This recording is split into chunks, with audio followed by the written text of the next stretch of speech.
আমাদেরকে ভয় দেখিয়েছিলেন। আমাদেরকে ভয় দেখিয়ে আমাদের আজকের প্রধান মুফাসসির মাওলানা ডক্টর মিজানুর রহমান আজারীকে দেশ ছাড়তে বাধ্য করেছিলেন। আজ এসে দেখে যান, আপনি নেই, আমাদের ডক্টর মাওলানা মিজানুর রহমান শুধু নেই, তার লক্ষ লক্ষ ভালোবাসার মানুষেরা টেকুয়া শুধু নয়, গোটা বাংলাদেশকে আজ আলো ছড়িয়ে দিয়েছে। আপনারা সাইদি সাহেবকে হত্যা করেছেন, এক সাইদির মূল্যের অনুপস্থিতিতে লক্ষ সাইদি আমাদের তৈরি হয়ে কোরআনের দাওয়াত পৌঁছে দিচ্ছে। আমাদের হত্যা করা যায়, আমাদের ফাঁসি দেওয়া যায়, আমাদের শেষ করা যায় না, আমাদের শেষ করা যাবে না।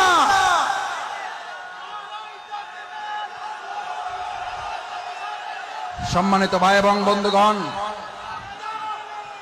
সম্মানিত ভাই এবং বন্ধুগণ,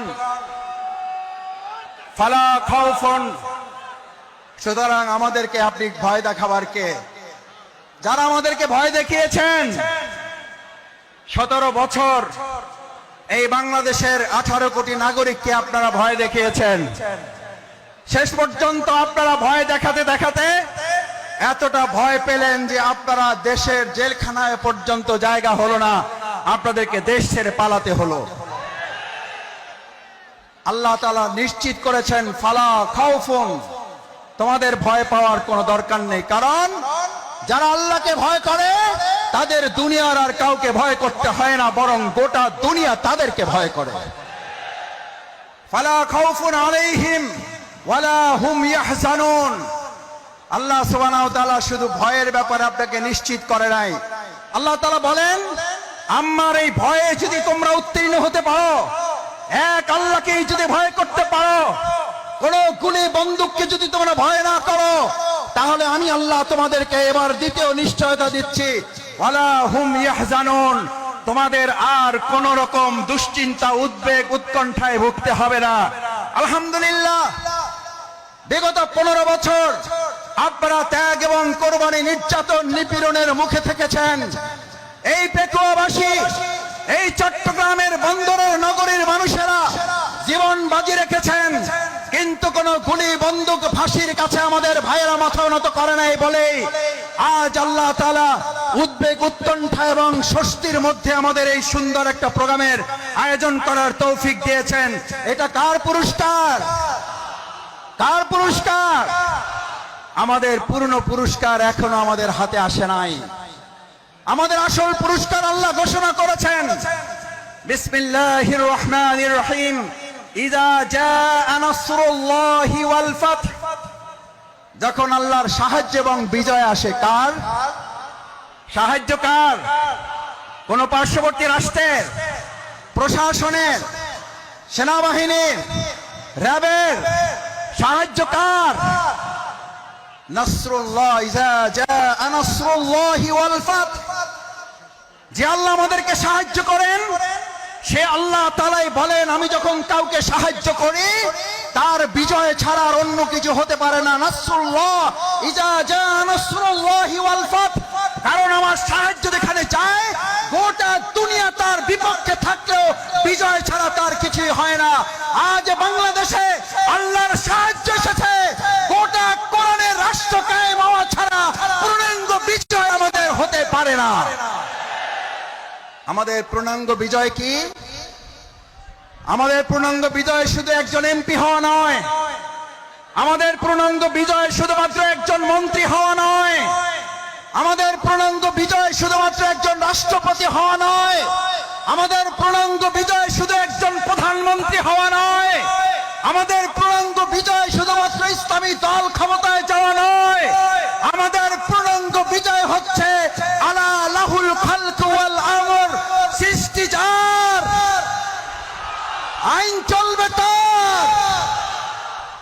আমার ভাইয়েরা, সৃষ্টি যার, আইন চলবে তোমার। আইন চলবে কার? আইন চলবে কার?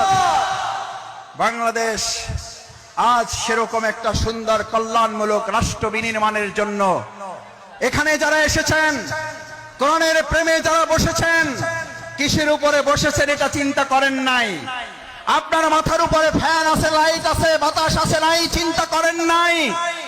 আজ এখানে যারা এই কোরবানি পেশ করে কোরআনের ভালোবাসায় সমবেত হয়ে গায়ে গা লাগিয়ে লক্ষ লক্ষ জনতা এখানে হাজির হয়েছেন, এই লক্ষ জনতা যদি আজ একটা আহ্বান এখান থেকে নিয়ে যেতে পারেন, রাসূল করিম সাল্লাল্লাহু আলাইহি সাল্লাম এরকম মজলিসকে সামনে রেখে আমার মুসল্লিয়ানে কিরামগণকে উদ্দেশ্য করে, এই জামানাকে উদ্দেশ্য করে রাসূল করিম সাল্লাল্লাহু আলাইহি সাল্লাম সাহাবীদেরকে স্মরণ করালেন।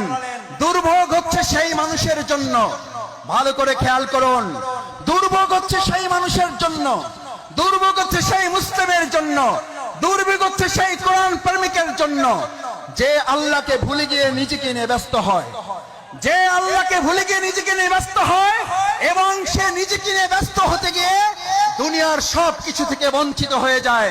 আমরা কি দুনিয়া থেকে বঞ্চিত হয়ে নিজেকে নিয়ে ব্যস্ত হব না আল্লাহকে নিয়ে ব্যস্ত হব?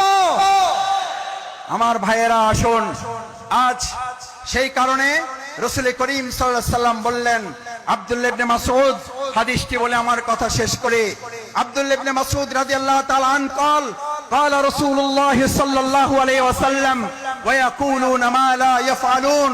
তোমাদের মধ্যে এমন একটা সময় আসবে, কোরআন শোনার লোক থাকবে, কোরআন জানার লোক থাকবে, কোরআনের আলোকে সে হয়তো পথ চলার কথাও বলবে, ইয়াকুলুনা মা লা ইয়াফআলুন, কিন্তু কোরআনের আলোকে সমাজ এবং রাষ্ট্র পরিচালনার লোক পাওয়া যাবে না। ওয়ায়াফআলুনা মা লা ইউমারুন, আবার কিছু কাজ করলেও কোরআনের পূর্ণাঙ্গ রূপ বাস্তবায়ন হবে না। আজ এখানে যারা আছেন, আমরা কি কোরআন বাস্তবায়নের জন্য সবাই রাজি আছি ইনশাআল্লাহ? সবাই কি রাজি আছি ইনশাআল্লাহ? আল্লাহ মেহেরবানি করে হাতগুলো আপনার আরশের আজিমের ক্যামেরায় এগুলো তুলে নিয়ে কাল কিয়ামতের দিন কোরআনের কর্মী হিসাবে আমাদেরকে নাজাতের জন্য, জান্নাতের জন্য আপনি কবুল ও মঞ্জুর করুন। আল্লাহ এই আয়োজনকে বাংলাদেশের জন্য কবুল করুন, কোরআনের সংসদের জন্য আয়োজনকে কবুল করুন, কোরআনের রাষ্ট্রের জন্য এই আহ্বান আয়োজনকে কবুল করুন। সম্মানিত ভাই এবং বন্ধুগণ, আসুন আমরা আমাদের প্রধান মুফাসসিরে কোরআন হযরত মাওলানা ডক্টর মিজানুর রহমান আজারি হাফিজাহুল্লাহর কিছুক্ষণের মধ্যে আপনাদের সামনে কথা বলবেন। আমরা দোয়া করি অন্যান্য উলামায়ে কেরামগণ আরো কথা বলবেন।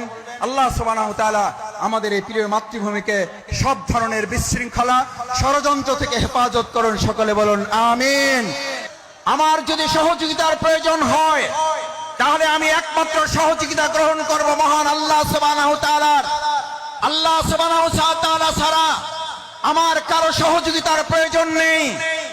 আজ মুসল্লিয়ানে কেরাম আপনাদের কাছে জানতে চাই, বাংলাদেশকে যদি কোরআনের দেশ করতে হয়, বাংলাদেশকে যদি ইসলামের দেশ করতে হয়, তার জন্য যদি হযরত ইব্রাহিম আলাইহিস সালামের মতো আমাদের ত্যাগ এবং কোরবানির পরীক্ষায় উত্তীর্ণ হতে হয়, আর তার জন্য যদি সেই অগ্নি পরীক্ষায় আমাদেরকে সহযোগিতার জন্য এক আল্লাহ ছাড়া দুনিয়ার আর কাউকে না পাওয়া যায়, তাহলে আজ এই জনসমুদ্রের কাছে জানতে চাই, আমরা এক আল্লাহ ছাড়া আর কারো সাহায্য কি আমাদের দরকার হবে? আমরা কার সাহায্য চাই? কার সাহায্য চাই? একবার সেই আল্লাহকে আমরা ডাক দিতে চাই। আমরা সবাই আল্লাহকে একবার ডাকতে চাই, আল্লাহ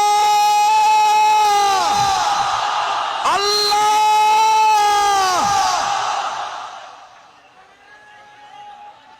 সম্মানিত ভাই এবং বন্ধুগণ, হযরত ইব্রাহিম আলাইহিস সালাম আল্লাহর সাহায্য চেয়েছিলেন। দুনিয়ার কোন মানুষ শুধু নয়, ফেরেশতাগণের সাহায্য তিনি নেননি। যে ইব্রাহিম আলাইহিস সালাম আল্লাহর সাহায্যের ভরসা করেছিলেন, সেই ইব্রাহিম আলাইহিস সালামকে আল্লাহ তাআলা সাহায্য করেছেন না করেন নাই? আগুনের মধ্যে তাকে বাঁধা রশিটা পর্যন্ত পুড়ে গেছে।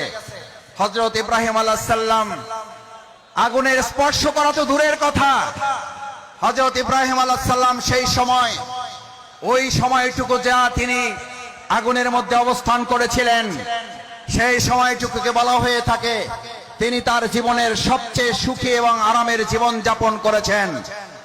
সুতরাং কোরআনের জন্য যারা কথা বলবে, ইসলামের জন্য যারা কথা বলবে, কোরআন বাস্তবায়নের জন্য যারা কাজ করবে, ইসলাম বাস্তবায়নের জন্য যারা কাজ করবে, আজ এখানে আমরা যারা উপস্থিত হয়েছি আমরা যদি আজ এখান থেকে সিদ্ধান্ত নিতে পারি আমাদের জীবনের সর্বস্বটুকু বিলিয়ে দিয়ে হলেও যে কোরআনের ভালোবাসায় আজ আপনারা এখানে সামিল হয়েছেন, আপনারা কি কোনো ব্যক্তির আহ্বানে ভালোবাসা এসেছেন নাকি কোরআনের ভালোবাসা এসেছেন? কিসের ভালোবাসা এসেছেন? এই কোরআনকে আগামী দিনের সংসদে যদি পাঠাতে হয়, তার জন্য আমাদের 2024 সালের জুলাই আগস্টের তরুণ যুবকেরা যারা জীবন বাজি রেখে উই ওয়ান্ট জাস্টিসের স্লোগান রেখেছিল, সেই উই ওয়ান্ট জাস্টিসের স্লোগান বাস্তবায়ন কি মানুষের তৈরি করা মতবাদ বাস্তবায়ন করতে পারবে নাকি কোরআন পারবে?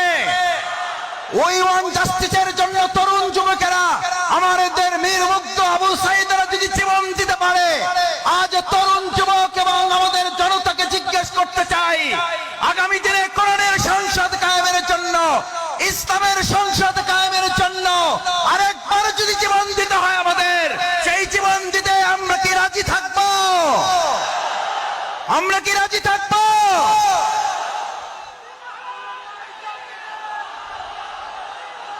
সম্মানিত ভাই এবং বন্ধুগণ,